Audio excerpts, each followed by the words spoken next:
Assalamualaikum warahmatullahi wabarakatuh. Nama saya Kifliyatun Hasanah, NIM E2019 3157. Saya dari kelas akuntansi syariah 4.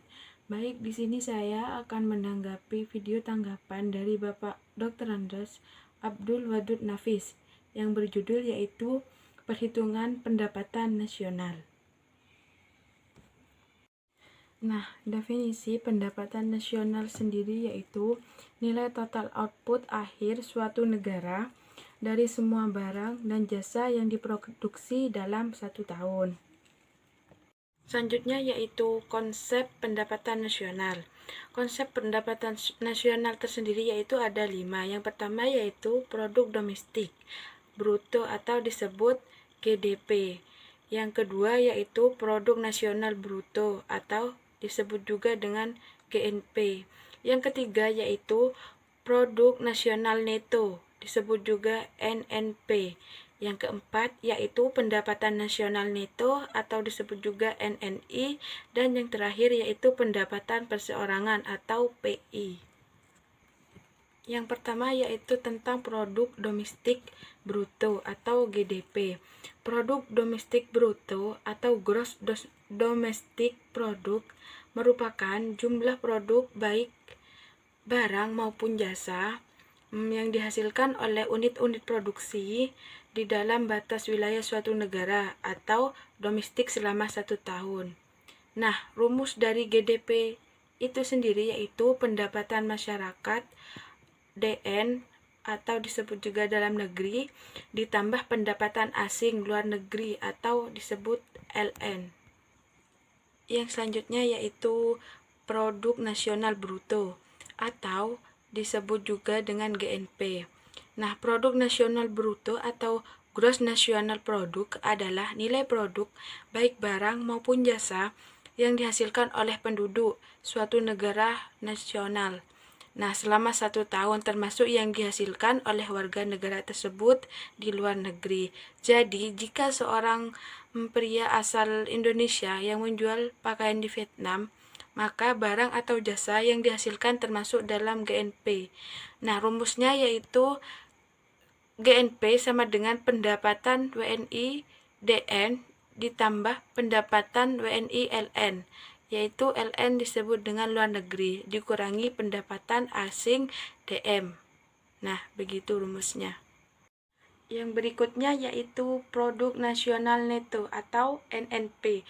Nah, produk nasional neto atau NNP adalah produk nasional kotor atau GNP dikurangi penyusutan barang modal. Rumusnya yaitu NNP sama dengan GNP dikurangi D atau depresiasi atau disebut juga itu penyusutan barang modal. Dan yang selanjutnya juga yaitu pendapatan nasional neto atau NNI. Pendapatan nasional neto atau net national income adalah suatu pendapatan yang dihitung menurut jumlah balas jasa yang diterima oleh masyarakat sebagai pemilik faktor produksi.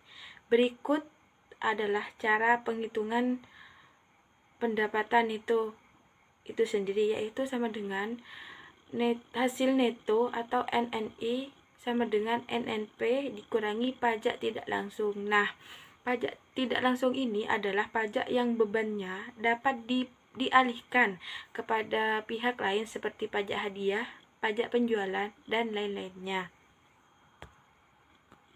Dan yang terakhir yaitu pendapatan perseorangan atau PI.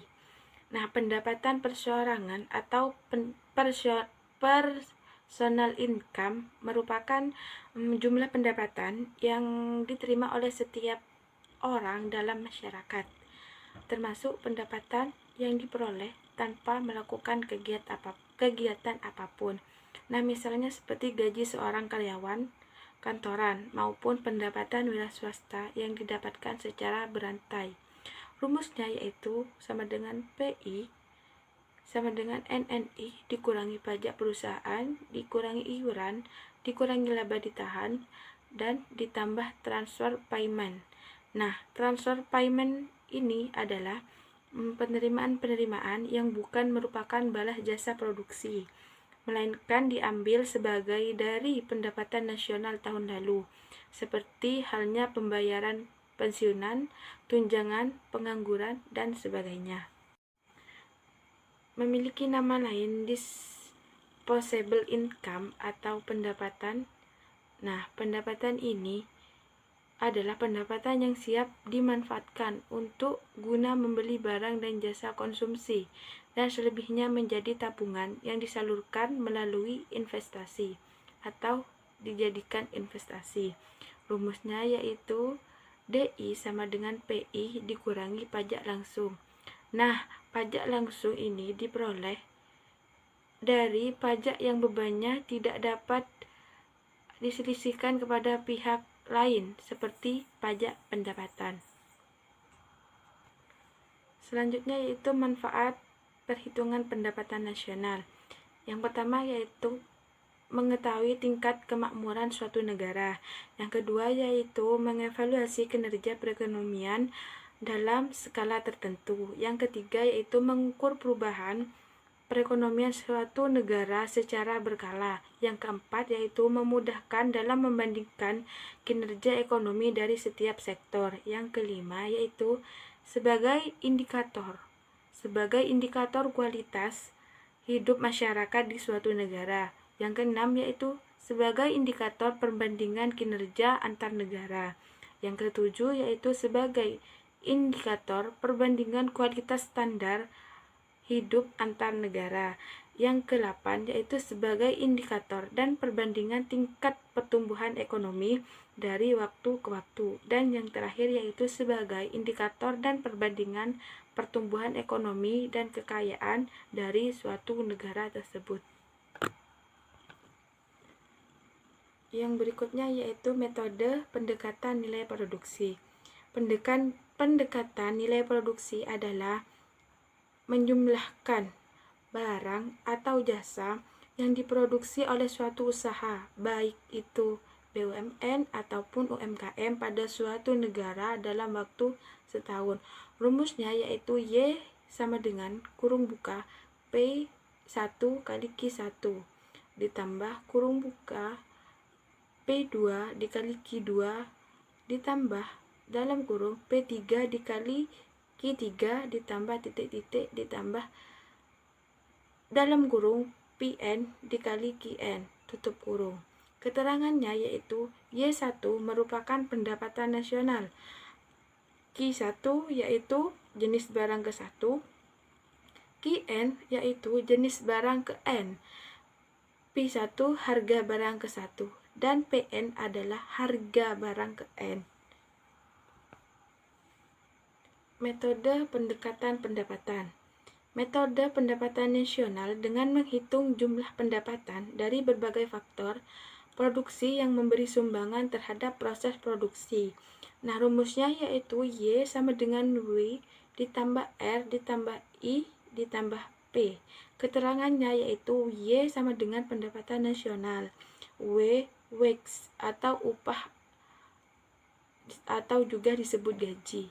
Yang R yaitu rent atau sewa, bisa biaya sewa tanah, gedung, harta tetap lainnya. I yaitu interest sama dengan bunga, dan yang P yaitu profit atau keuntungan. Selanjutnya yaitu pendapatan nasional dalam perspektif ekonomi Islam. Yang pertama yaitu pendapatan nasional harus dapat mengukur penyebaran pendapatan individu rumah tangga. Yang kedua yaitu pendapatan nasional harus dapat mengukur produksi di sektor pedesaan. Yang ketiga yaitu pendapatan nasional harus dapat mengukur kesejahteraan ekonomi Islam. Dan yang terakhir yaitu perhitungan pendapatan nasional sebagai ukuran dari kesejahteraan sosial Islam melalui pendugaan nilai santunan antar saudara dan sekolah. Sumber-sumber pendapatan nasional dalam ekonomi Islam ada 9. Yang pertama yaitu ghanimah, yang kedua sedekah, yang ketiga infak, yang keempat zakat, yang kelima urs, yang keenam itu jizyah, yang ketujuh kharaj, yang ke-8 pajak tambang dan harta karun, dan yang terakhir yaitu wakaf.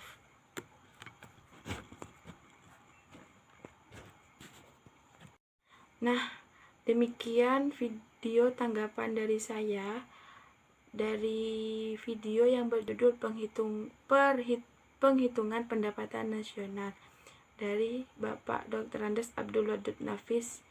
Nah, kurang lebihnya saya mohon maaf. Wassalamualaikum warahmatullahi wabarakatuh.